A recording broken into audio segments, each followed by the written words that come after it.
नमस्कार दोस्तों, स्वागत है आपका हमारे चैनल में। एक ऐसा रनआउट जिसने 1 लाख लोगों को गुस्से में स्टेडियम छोड़ने पर मजबूर कर दिया और क्रिकेट इतिहास में विवाद की लकीर खींच दी। दोस्तों, 12 नवंबर 1999 कोलकाता का ईडन गार्डन, 1 लाख से ज्यादा दर्शक, भारत बनाम पाकिस्तान, और फिर मैदान में आते हैं क्रिकेट के भगवान सचिन तेंदुलकर। सचिन तेंदुलकर भारत के little master non striker end पर खड़े हैं।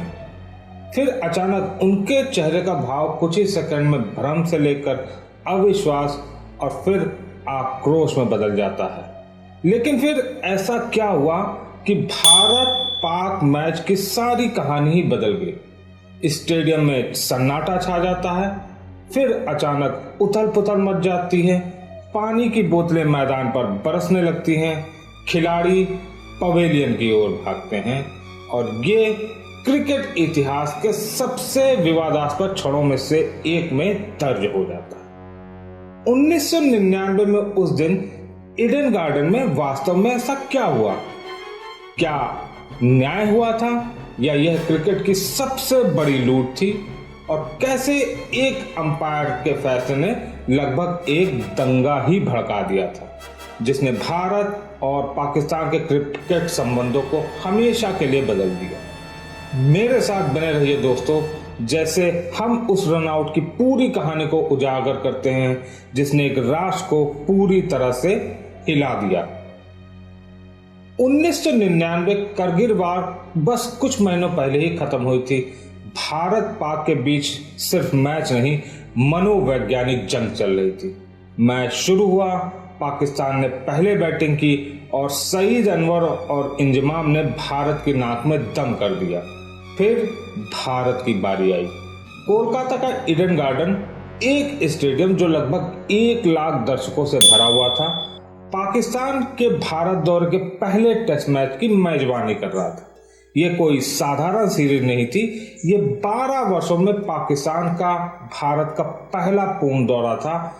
दोनों देशों के बीच राजनीतिक तनाव ने खेल प्रतिद्वंद्विता में एक अतिरिक्त परत जोड़ दी थी।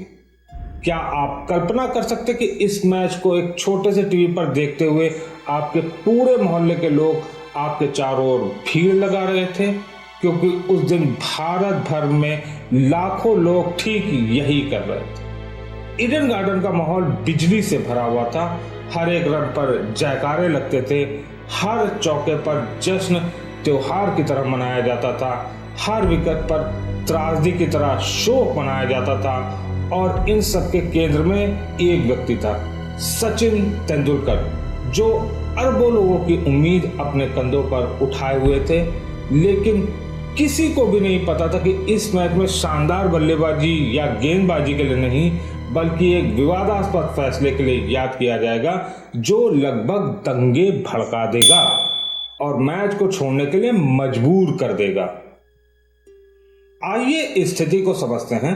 पाकिस्तान ने पहली पारी में 185 रनों का मजबूत स्कोर बनाया, जिसमें सईद अनवर और शाहिद अफरीदी ने ठोस आधार प्रदान किया। भारत का जवाब डगमगा रहा था। दूसरे दिन के पहले सत्र में बल्लेबाजी करते हुए भारत ने अपने आप को एक खतरनाक स्थिति में पाया। मोहम्मद अजरुद्दीन और सौरव गांगुली जैसे दिग्गज पहले ही पवेलियन लौट चुके थे। उम्मीदों का सारा भार हमेशा की तरह सचिन तेंदुलकर के कंधों पर ही था। वह बेहतरीन बल्लेबाजी कर रहे थे और उन्होंने अपने आप को पहले से ही क्रिकेट के सर्वकालिक महान खिलाड़ियों में से एक के रूप में अपने आप को स्थापित किया था। सचिन तेंदुलकर की राहुल द्रविड़ के साथ साझेदारी धीरे धीरे भारत की पारी को रिक्रिएट कर रही थी। भारत का स्कोर 38 पर 2, तेंदुलकर 9 रन पर थे। और क्या आप जानते हैं क्या रोचक है? सचिन तेंदुलकर 25 वर्ष के थे इस समय पे। उससे पहले उन्होंने 10 साल तक अंतर्राष्ट्रीय क्रिकेट खेल लिया था। 10 साल। अधिकांश प्लेयर्स का करियर इतना लंबा नहीं होता। पाकिस्तान की गेंदबाजी का आक्रमण मजबूत था। वसीम अकरम, शोएब अख्तर और सकलेन मुश्ताक अपने आप में ही दिग्गज थे। बल्ले और गेंद के बीच एक क्लासिक टेस्ट मैच की लड़ाई के लिए मंच तैयार था। हालांकि जो इसके बाद हुआ वह ना तो क्लासिक था और ना ही स्पोर्टिंग। पाकिस्तान की स्ट्रेटेजी बिल्कुल क्लियर थी, तेंदुलकर को आउट करो और भारत की रीढ़ तोड़ दो। वसीम अकरम पाकिस्तान के कप्तान और इतिहास के सबसे महान बाएं हाथ के तेज गेंदबाजों में से एक रणनीतिक मास्टर क्लास का संचालन कर रहे थे। फील्ड प्लेसमेंट विशेष रूप से तेंदुलकर के लिए एडजस्ट किया जा रहा था। गेंदबाजों को उनके खिलाफ स्पेसिफिक प्लान दिया गया था। तनाव बिल्कुल स्पष्ट था। तेंदुलकर को फेंकी हर एक गेंद अपने आप में घटना थी।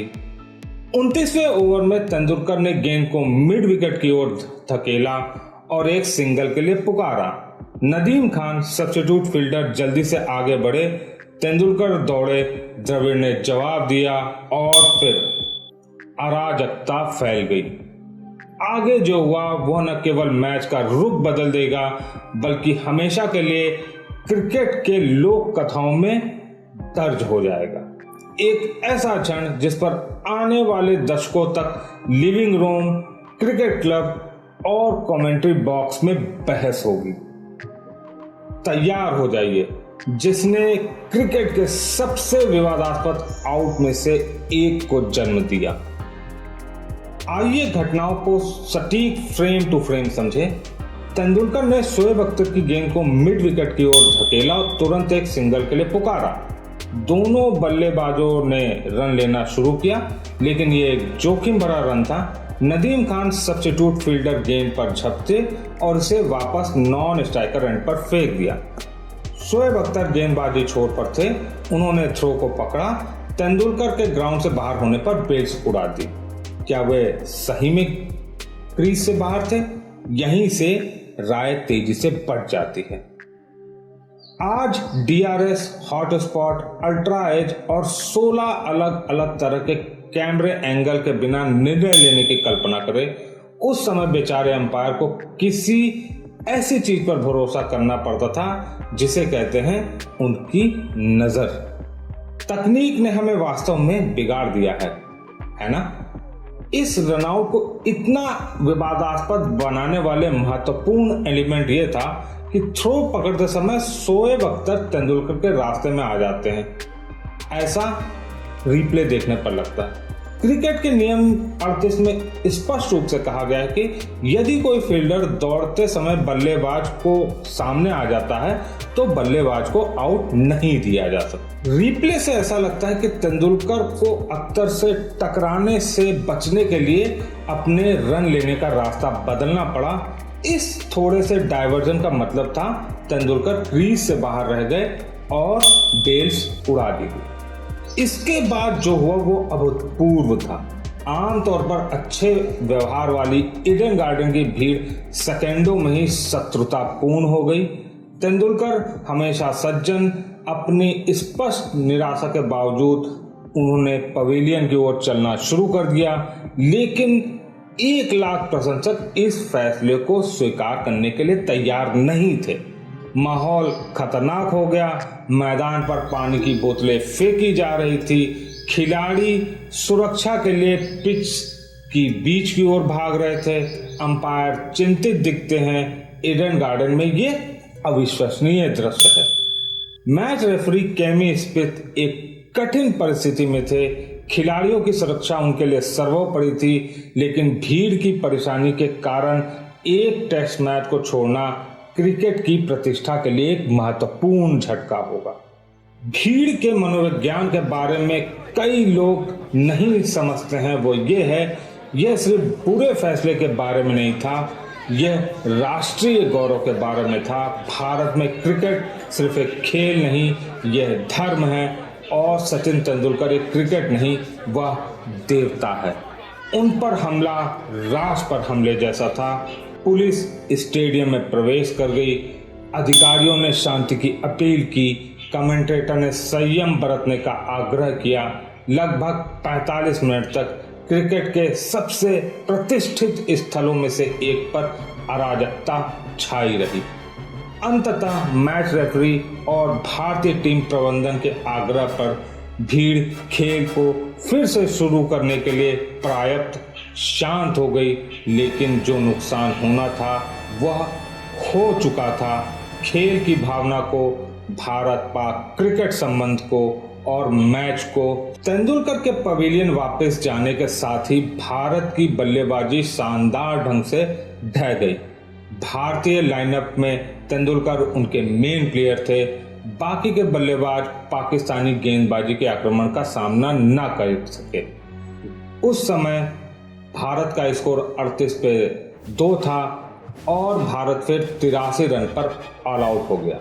सिर्फ 45 रनों पर 8 विकेट का पतन। पाकिस्तान के पास 102 रन की मजबूत बढ़त थी। क्या आपने कभी देखा है कि एक क्षण टीम के मनोबल को पूरी तरह से कैसे खत्म कर सकता है? यह एकदम सही उदाहरण था, एक गुब्बारे की हवा निकलने जैसा, है ना?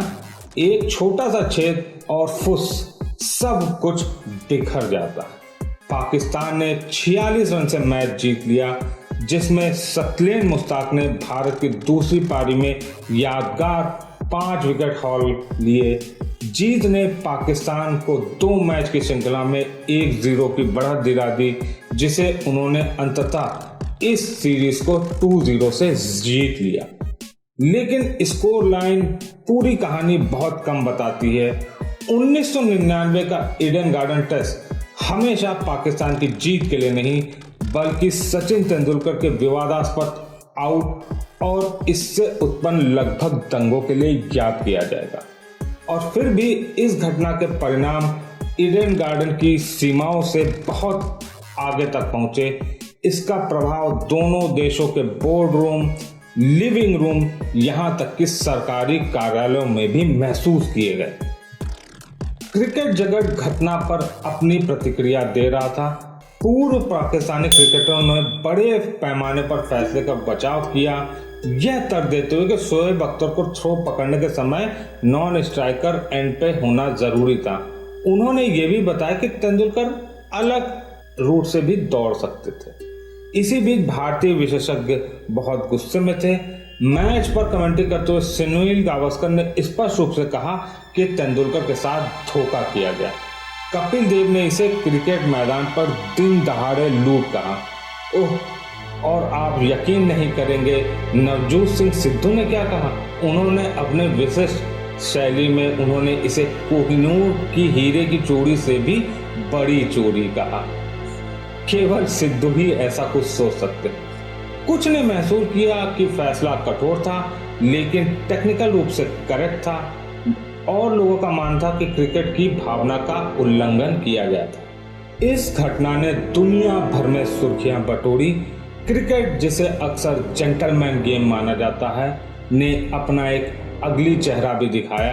भारत और पाकिस्तान दोनों के अखबारों ने राष्ट्रवादी भावनाओं को भड़काने के लिए इस घटना का इस्तेमाल किया। आईसीसी ने विवाद को स्वीकार करते हुए अंपायर के फैसले को अंतिम मानते हुए सावधानीपूर्ण शब्दों वाले बयान को जारी किया। कैसे इस घटना ने आधुनिक क्रिकेट का चेहरा बदल दिया, हम सब कुछ अभी बताएंगे। ईडन गार्डन की घटना ने पहले से ही जटिल भारत पाकिस्तान क्रिकेट प्रतिद्वंदिता में एक और एपिसोड जोड़ दिया था। उसके बाद वर्षों तक दोनों देशों के बीच मैचों में एक एक्स्ट्रा तनाव था। खिलाड़ी और प्रशंसक दोनों विवादास्पद आउट को याद करते थे। भारत और पाकिस्तान मैचों में सुरक्षा काफी कड़ी कर दी गई थी। यह रोचक है कि कैसे एक स्पोर्टिंग मूवमेंट राष्ट्रीय पहचान के साथ इतनी गहराई से जुड़ सकता है। यह सिर्फ क्रिकेट के बारे में नहीं था, यह कथित अन्याय, राष्ट्रीय गौरव और हिस्टोरिकल राइवलरी के बारे में हो गया था। रोचक बात यह है कि इस घटना ने कुछ पॉजिटिव बदलाव भी आए। दोनों देशों के बीच खेल संबंध में सुधार के लिए राजनीतिक प्रयास किए गए। क्रिकेट कूटनीति की अवधारणा ने प्रमुखता हासिल की, जिसमें राजनीतिक नेताओं ने तनाव कम करने के साधन के रूप में इस खेल का उपयोग किया। तेंदुलकर ने स्वयं इसमें महत्वपूर्ण भूमिका निभाई। फैसले से उनकी स्पष्ट निराशा के बावजूद उन्होंने कभी भी अंपायरों या पाकिस्तानी टीम की सार्वजनिक रूप से आलोचना नहीं की। विवाद के सामने उनके सम्मानजनक आचरण ने उन्हें विश्व स्तर पर और अधिक सम्मान दिलाया और अनुमान लगाए कि जब 2004 में भारत ने पाकिस्तान का दौरा किया तो क्या हुआ। पाकिस्तानी भीड़ ने हर शहर में तेंदुलकर को स्टैंडिंग ओवेशन दिया। शायद ईडन गार्डन की सबसे महत्वपूर्ण विरासत क्रिकेट की टेक्नोलॉजिकल रिवॉल्यूशन में इसका योगदान था। इस घटना ने कुछ वर्ष के भीतर क्रिकेट ने टेक्नोलॉजी को अपनाना शुरू कर दिया। Hawkeye, hotspot, ultra edge, DRS, जिन्हें आज हम स्वाभाविक मानते हैं, ने आंशिक रूप से तेंदुलकर रनआउट जैसे विवादास्पद फैसलों के कारण प्रमुखता हासिल की। ICC निर्णय लेने के लिए टेक्नोलॉजी को उपयोग करने लगा, विशेष रूप से रनआउट, स्टंपिंग, कैचों के लिए। 2000 दशक के मध्य तक थर्ड एम्पायर अंतर्राष्ट्रीय क्रिकेट का एक इम्पॉर्टेंट पार्ट बन गया। आज रन आउट, जिसने 1999 में इतना विवाद पैदा किया था, अगर टेक्नोलॉजी होती तो स्पष्ट रूप से एक निष्पक्ष निर्णय संभवतः कुछ ही मिनट के भीतर पहुंच जाता। 1999 का ईडन गार्डन विवाद सिर्फ एक विवादित रनआउट से कहीं अधिक था। एक ऐसा क्षण था जिसने क्रिकेट को हमेशा के लिए बदल दिया, तकनीकी रूप से, राजनयिक रूप से और दार्शनिक रूप से। यह हमें याद दिलाता है कि खेल अपने मूल में मानवीय है। यह डिफेक्टिव, भावनात्मक और कभी कभी अनुचित भी है, लेकिन यह परिवर्तन हमें मोटिवेट करने में, मतभेदों को दूर करने में और लोगों को साथ लाने में भी काम आते हैं। अगर आपको यह वीडियो पसंद आया तो कृपया लाइक करें, हमारे चैनल प्लेडू को सब्सक्राइब करें, इस वीडियो को शेयर करें, बेल आइकन ज़रूर दबाएं ताकि आप हमारे अगले वीडियो के बारे में तुरंत जान सकें। क्या आपको लगता है कि तेंदुलकर को अन्यायपूर्ण तरीके से आउट दिया गया था या फिर अंपायर का फैसला सही था? अपने विचार हमें कमेंट सेक्शन में ज़रूर बताएं। हमारे साथ क्रिकेट की ऐसे ही रोचक किस्सों के जुड़े रहें। धन्यवाद दोस्तों, आपका दिन शुभ हो।